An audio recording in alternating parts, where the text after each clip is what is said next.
Hey, you guys, welcome back. This is Carmen. It's Wednesday, and today we're going to be talking about shame. We're going to deal with the topic of shame for a little bit, and then we're going to talk about chapter 5 um, from When Good Girls Get Tired, which deals with the story of Hannah, Penina, and Elkanah. A lot of Bible names, but it also deals with shame, humiliation, and different things, teasing. So we're going to talk about that a little bit as well. But to get started, let's go forward with what is shame. And we're going to talk about the difference between shame and guilt because people confuse those a lot. But shame, the definition of shame is a painful feeling of humiliation or distress caused by the the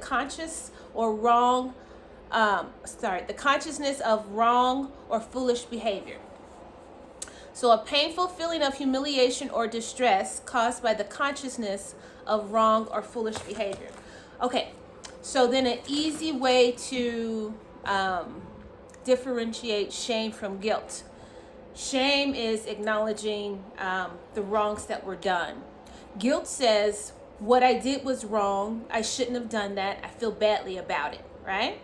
So guilt is saying, say you stole something or you lied to someone or you cheated on someone. I feel bad about that. That was wrong. I shouldn't have done that. But you're able to overcome it because it was a bad choice, a bad decision. Shame says to you, you are wrong. You are bad. You are the problem. And so it's a bit harder to get over because it is something that you are wearing upon your own character and your own self and your own spirit versus something that you did, okay? So we're going to talk about that and how to get out from underneath the lie of shame, okay? Because shame is not something God would have us to live up under at all. All right, so shame, let's talk about some of the sources of shame. Where does shame come from? Like, where does it come from? So a lot of people who deal with shame have been abused in some way. Child abuse. A lot of times you may hear parents in a store and they are really riding their child pretty hard.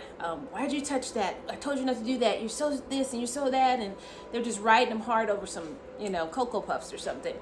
But and then the kid sees other people looking at them. A lot of times those kind of situations can cause shame at a very early age, or getting ridiculed on the playground because your shoes don't look like everyone else's shoes, or your hair is kinky and everyone else's hair is straight. So a lot of different things can cause shame, not being able to do your schoolwork properly and the teacher calling you out and you don't have the right answer and you can't read properly and you just feel the whole room closing in on you. Those are shame moments where you become the problem. It's not what you did, and it's not what you were wearing. It's you. And you carry that. It begins to create a mental tape that you play over and over in your mind that you are the problem. And so you carry that into the next situation, into the next decade, into the next year, into the next relationship until you deal with it, which is why we're here today. Okay, because we want to live shame-free lives. It's a heavy thing to carry. I know because I've dealt with it. Most of these topics I talk about, you better know. I've been dealing with them. All right, so shame is the source of many complex inner problems, such as depression. Do you deal with depression? Chances are strong you also deal with shame. Alienation, pulling yourself away from other people. That's also can be called withdrawal. Self-doubt, no confidence in yourself.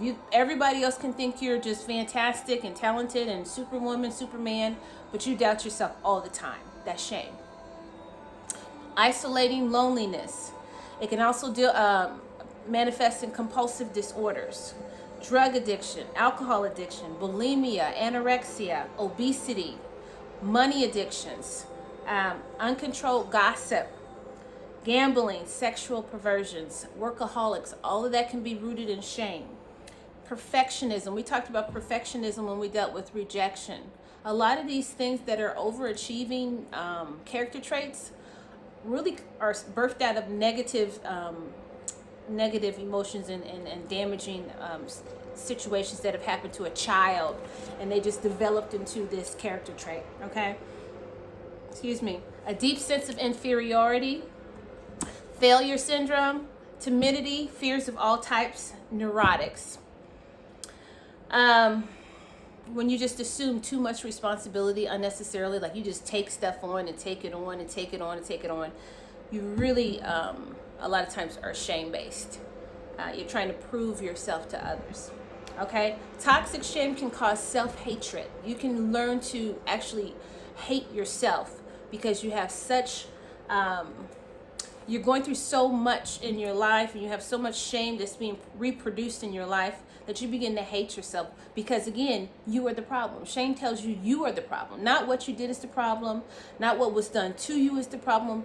You are the problem. So it turns into self-hatred. So do you deal with that?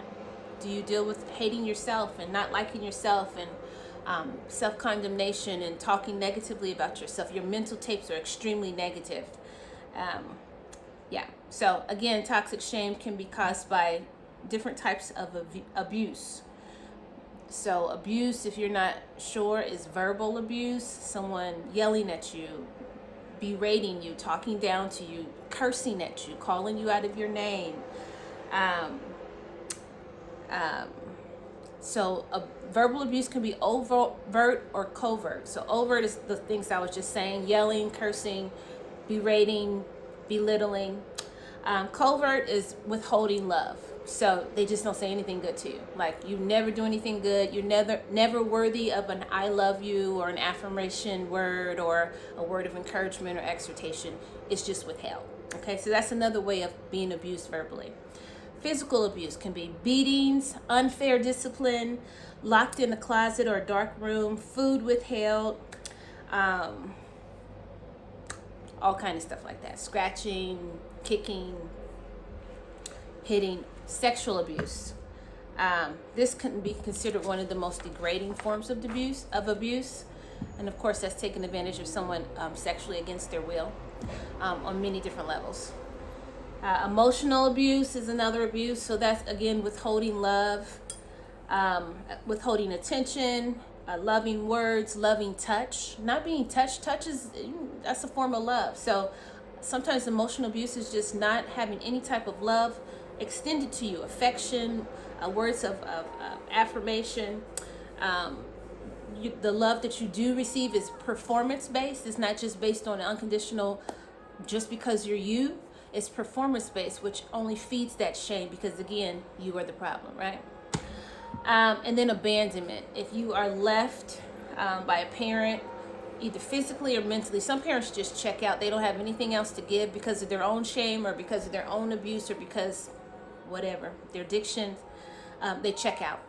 And then some parents physically leave either from divorce or separation, or they just were never there. So all of those things kind of feed and fuel shame, okay? So I'm going pretty quickly. I know, I apologize, but I'm trying to get through this and not make it super long today. Okay. So those are some of the background keys of shame. A lot of people who are narcissists deal with shame. Ironically, that might not sound right, but a lot of narcissists have unbearable amounts of shame. Like they are literally projecting onto other people this false perception of themselves because they are hiding the shame that they really feel. Okay, and that's one thing that shame can do. You can kind of project onto other people the negative things you feel about yourself and make them end up feeling that way. Okay, so shame is transferable. A lot of times parents who were shamed by their parents turn around and do the same thing to their kids and vice, until it's stopped. Again, until it's stopped. It can be stopped. It can be brought to an end. But understanding how it works, what it looks like, how it functions, is the first key, okay? These are kind of heavy topics, I know. And I know. But let's lighten it up with Hannah. So this is chapter 5, Hannah. And Hannah in the Bible was married to Elkanah. And he loved her. He loved her dearly. but she was barren. She could not have any children. And year after year after year, he tried to hold out for the boy or the girl, whoever, but they just did not come. And so, the way customs were in that time, he needed to have an heir. And so Elkanah took a second wife. And this really troubled Hannah, even though she agreed to it, because she knew how things worked. But this second wife, child, she had some spice on her. Peninnah was her name. And Peninnah was not barren. Peninnah was extremely fertile. She was fertile. She was bearing much fruit. And Peninnah began to realize that not unlike Leah, the story of Leah and Rachel, which we just did when we talked about rejection. But Leah was the one who was rejected, but she was also the one who was bearing all of the children while Jacob loved Rachel. Well, in this story, Elkanah loved Hannah, but she was barren. And Peninnah, the wife who was brought in to bear children, was not loved on that level, but she had all of the sons and the daughters, okay? So this caused a lot of dissension in the heart of Peninnah towards Hannah. And what happened was Peninnah started to tease Hannah. She started to ridicule Hannah because she saw that even though she was bearing all of these kids to Elkanah for his honor and his, legacy, he loved Hannah much more, to the point where he would give her, when they would go to a time of offering and sacrifice, he would give her double what he would give to Peninnah and all of her children. So Peninnah's coming up that hill and that mountain with all these babies and caravans and stuff, and here come little Hannah with just herself, and Elkanah's giving her like a double portion. So Peninnah was not having that, no parts. So what happened was she began to tease her. Every time they would go up, she began to tease Hannah to the point where it would vex her. So let me read that to give you some context. And this is out of 1 Samuel chapter 1, verses 6 through 16. I'm not going to read the whole thing, so just relax. Okay. Chapter 6, verse 6 is where I'm going to start. Chapter 1, verse 6. Lord. Peninnah teased Hannah to make her angry. She did it because the Lord had kept Hannah from having children. Peninnah teased Hannah year after year. This was ongoing. Every time Hannah would go up to the house of the Lord, Elkanah's other wife would tease her. She would keep doing it until Hannah cried. So she was relentless. She was vicious, okay? Peninnah had a little gangster. She had a little G in her, okay? So she just kept going until she cried. So that was like purposeful teasing. She wanted to make her feel less than. She was shaming her. So Hannah began to cry, and she would cry and she wouldn't even eat. So this bothered her and vexed her spirit so much she wouldn't even eat. She couldn't even, take it anymore. So it was making her ill. Why? And this is her husband Elkanah talking to her. Why are you so angry and unhappy? Don't I mean more to you than 10 sons? Elkanah. I'm just pausing for Elkanah because... All right, so after all of these years of Hannah crying, all of these years of Peninnah teasing, Elkanah still is clueless as to what's going on. Or he's clueless to the fact that Peninnah really, really, really wants the glory that Hannah has, and Hannah really, really, really wants the honor that Peninnah has because of the children. So Elkanah is saying to her, am I not better than 10 sons? Me, my love, how I feel for you, my double portion that I give you every year. And Hannah's like, brother, no. Brother, no. Okay, I love you, but no. So here we are in the Bible. So Hannah is going before the Lord. She's crying and crying. And if you know the story, fast forwarding, then you know that she eventually goes into the temple on one of those trips to the house of the Lord, and she hadn't eaten again. She'd been teased again, and she's in front of the prophet, and she is praying to the Lord, and she's praying to the point where it's like getting to that ugly cry, and she's like mouthing, and And the prophet's like, this girl done came up in here drunk, or she on one, right? So he's thinking that she is either intoxicated or something ain't right, or so he's talking to her and asking her, but she explains to him her situation and the fact that all she wants is to bear a child. So, long story short, she gets the blessing. She goes back home. Apparently on the way home, her attitude must have shifted because she and Elkanah, had, relations. And she, of course, bare children. She had kids. So, but she lived under that shame for years. And the shame she lived under was not even something that she did. It was what someone was doing to her. So there's all different types of shame. We talked about yelling at a child. We talked about being ridiculed on the playground. Or being talked about because you look different, or your hair is different, or your whatever is different. Or the shame that, you can bring upon yourself by just foolish things that you do, or stealing, lying, cheating. King David created shameful situations for himself when he slept with Bathsheba and then killed Uriah. On and on and on. You can go through the Bible. His kids caused him shame with different things they were doing.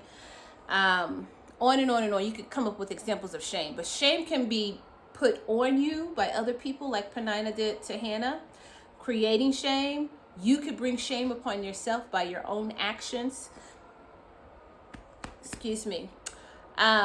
Or you can carry the shame of other people. And this is something that I have personally had to deal with in my life where, for many occasions and for many different relationships, I have had to hide or carry the shame of other people in order to keep their shame from being exposed. Does that make sense? So it was information that I had about their shame that no one else knew, that affected me, but I couldn't share it because no one else knew, so I had to hide their shame. Okay, hopefully you're tracking with that. So sometimes that's another way that we carry shame. We're carrying the shame of other people. It's not even our stuff, but it is heavy because we can't get rid of it. We can't release it because we have to hide and cover these people. I wish I could tell you one of the things I'm thinking of, but I can't. It's somebody else's stuff, unfortunately. But here's a quote from Brené Brown. Shame derives its power from being unspeakable. So that was timely. I didn't even know that was going to flow like that. But that was timely because it's kind of like what I'm saying. I can't even speak about it because I don't know if the person would be okay with me telling you. That's why. But shame, she's saying, Brené Brown, shame gets its power from being unspeakable. Like, you can't even talk about it. So think about a child who's molested by their uncle, their favorite uncle who loves to watch them. And somewhere in there, he starts molesting this child. And now they are in a situation where they can't tell. They don't know if they should tell. They've been told not to tell. And so they carry this weight of something that was done to them, but they are powerless because they can't speak about it. That happens all the time. It happens in the church. People get mishandled in the church. People get mishandled on the workplace. Offense and shame happens on football teams. The coach to the football players and trying to shame them into submission to his authority and his leadership style. So all of these things happen that create roots of shame that cause us to function in all of those ways I talked about, the addictions and the self-doubt and the depression, a failure syndrome, feeling like that you're prone to fail. Like you try, but you get to the point where you're like, what's the point? It's going to fail anyway. Neurotic, timidity, you fearful of almost everything because of shame. So it's a good thing to really assess why, like I said, go after the root, not just the fruit. Why do I do what I do? Why do I function the way I function? Why do I feel about myself the way I feel about myself? If you are in your own home and sitting with yourself and you're still having negative thoughts about you, it's because of what's going on in your own mind. And it's a good chance that you may be shame-based, okay? Your thinking may be shame-based. And so we want to get free from that. So let's look at how to receive emotional healing from shame. Number one, face the truth. Even though it is a very painful truth, face it. Whatever the root of shame, whatever the cause of shame was, whether it was verbal abuse, mental abuse, sexual abuse, emotional abuse, being ridiculed, whatever it was, face it so that you can erase it, okay? Change your self-talk.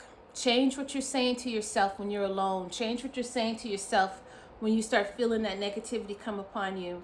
And reprogram your mind. Romans 12:2 talks about renewing the mind. Reprogram your mind so that your thoughts become aligned with what God says about you. Okay? You good? Okay. Realize healing is a process. It will not happen all at once, and it will not happen immediately. Okay? So your healing, the same way your shame took a while to take root and to settle down and to create these root systems in you that you just function out of without thinking, it's going to take some time to uproot them based on how you're doing that. Now, if you are a Christian and you believe in God, you can go hard after that with prayer, with fasting. You can go get counseling, deliverance ministry. There's so many different things you can do to uproot these roots of shame out of your life. But if that's not your story, I would strongly suggest starting with taking some personal inventory of your thoughts, reprogramming your thoughts, reprogramming your heart. I'm always going to send you back to the Bible just because that's me. Get you a Bible if you don't have one. Even if you're not a Christian, get a Bible. In the back of the Bible, they give you all of these little fun words that you can look up, and they'll show you in the Bible. You can see. I don't know if you can see that. But can you see there? It says shame, and it'll actually lead you to scriptures that deal with shame. Okay. I apologize. I'm a little tired. Anyway, it'll lead you to scriptures that deal with shame.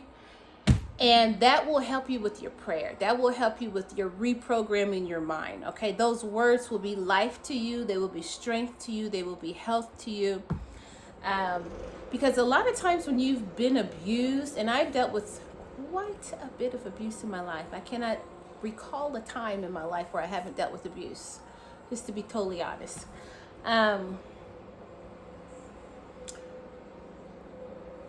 When you've dealt with it, it replays itself in your mind. Okay, the sounds, the words, the violence, I'll say it that way, replays itself in your mind and re-traumatizes you on a different level, but it still causes trauma to the point where it's feeding that shame. And all of that has to be dealt with. All of that has to be healed, and all of that has to be redeemed. Okay, so the way to do that, and a wonderful way to do that, would be through the Word of God. All right, so here are two scriptures I'm going to give you, and then I am going to end today because it's one of those days. But I wanted to do this because I said it would. All right, Isaiah 61:7.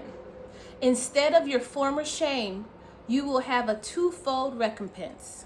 Instead of dishonor and reproach, your people shall rejoice in their position. This is the Amplified. Therefore, in the land they shall possess double what they had forfeited. Everlasting joy shall be theirs.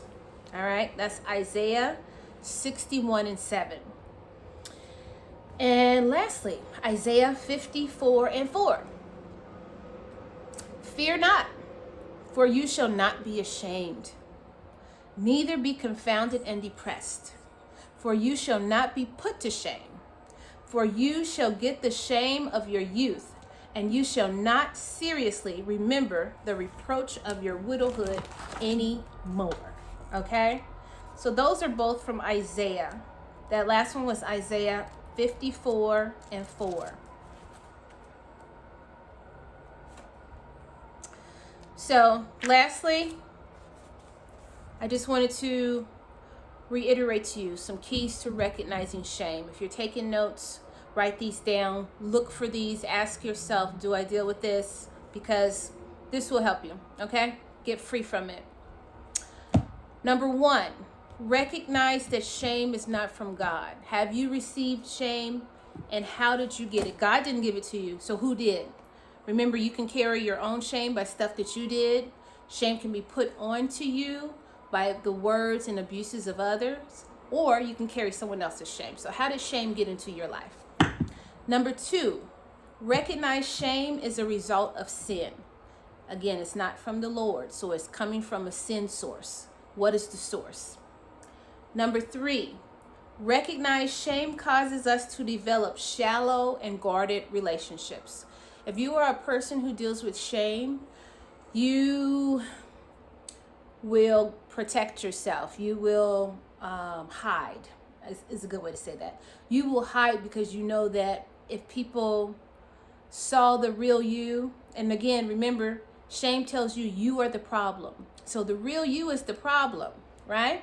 So you try to hide the real you. Remember, we talked about the perfectionism, the neurotics, and all of those things, the performance that people hide behind.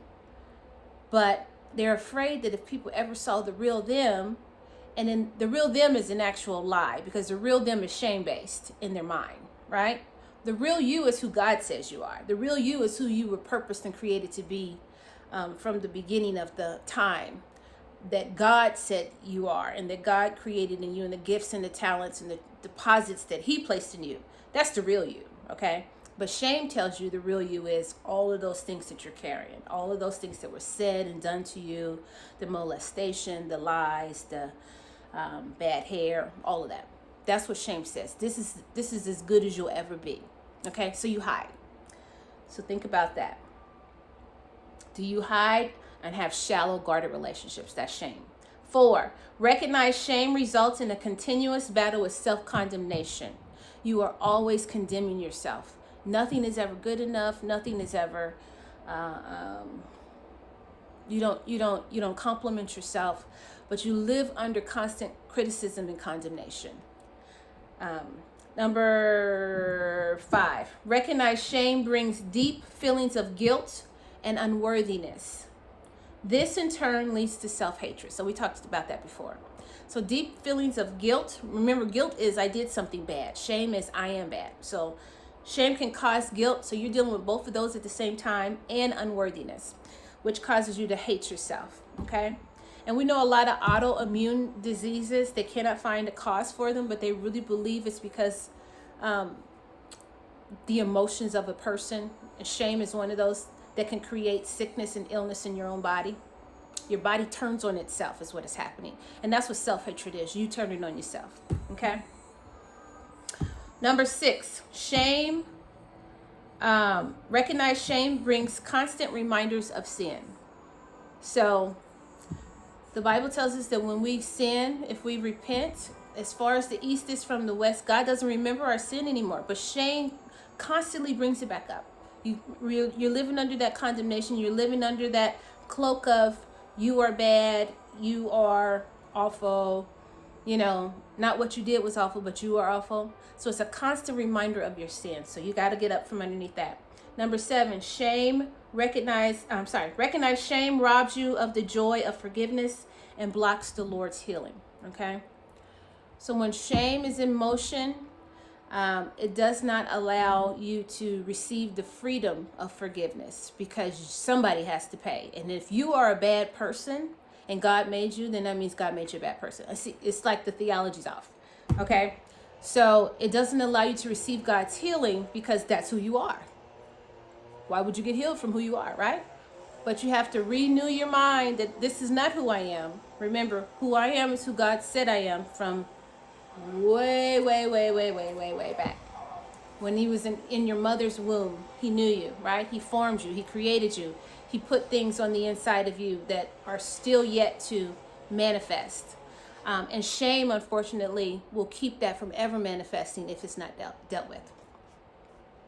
Number 8, recognize shame is full of deceptions and lies. I am a hot mess today. Deceptions and lies. Okay, so I'm pausing because I'm like, see, right there, I said I'm a hot mess today. Shouldn't have said that. Take that as an example of shame. Okay, so deception and lies are things that tell you that, again, this is who you are. You are the problem. You're the reason the relationship failed. You're the reason things go wrong for you. You're the reason you were abused. You're the reason whatever failure came into your life, okay? So those are shame-based issues and shame-based manifestations in your life. So hopefully on some level you were able to get something from that. A lot of the information was from Beauty for Ashes by Joyce Meyer, and from my book, When Good Girls Get Tired, which is available on Amazon.com and CarmenMDeChabert.com.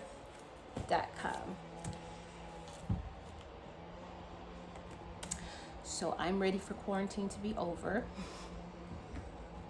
I am ready for quarantine to be over. I'm in a mood today. But I wanted to do this and get it out. And I don't really mind too much. I don't feel like I have to be perfect. I've gotten over that a lot. I know people put these videos out and everything has to be. But again, we talked about that's the element of shame, having to be perfect and all that stuff. The Lord has gotten me over that. Now, I believe in excellence, but I don't believe I need to be proud. I need to look proud. I fidget a lot but nothing has to be perfect. Present it well, but free yourself from having to be perfect. Free yourself from having to perform for others, because it's never going to be good enough anyway. And just learn to love yourself out of those bondages that are keeping you bound, okay? Remember, go after the root, not just after the fruit. Grace and peace. Love you guys. Be well.